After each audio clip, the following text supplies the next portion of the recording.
అభివృద్ధి అనేది మనకి ఎక్కడా లేదు. గ్రామాల్లో కానీ అంతా దాదాపు అయితే 10 ఏళ్ళు అయినట్టుంది. మర్చిపోయారు అందరూ. అభివృద్ధి అంటే చంద్రబాబు నాయుడిని మనం ముఖ్యమంత్రి చేసుకోవాలంటే మన కావ్య కృష్ణారెడ్డి గారిని సైకిల్ గుర్తుకేసి గెలిపించాలి. మనకి ఎన్డీఏ ప్రభుత్వంలో భాగస్థులుగా ఉన్నాం.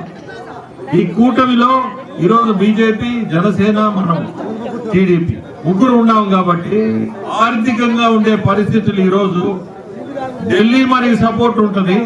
ఢిల్లీ గెలిచేది ఖచ్చితంగా గెలుస్తుంది. అభివృద్ధి అనేది మనకి ఆర్థికంగా ఇబ్బంది లేకుండా మనం ముందుకు పోవాలి. సో మీ అందరినీ కోరుకునేది సైకిల్ గుర్తుకేసి కృష్ణారెడ్డి గారిని గెలిపించండి. అట్లే నన్ను కూడా సైకిల్ గుర్తుకేసి గెలిపించాలని కోరుకుంటున్నా.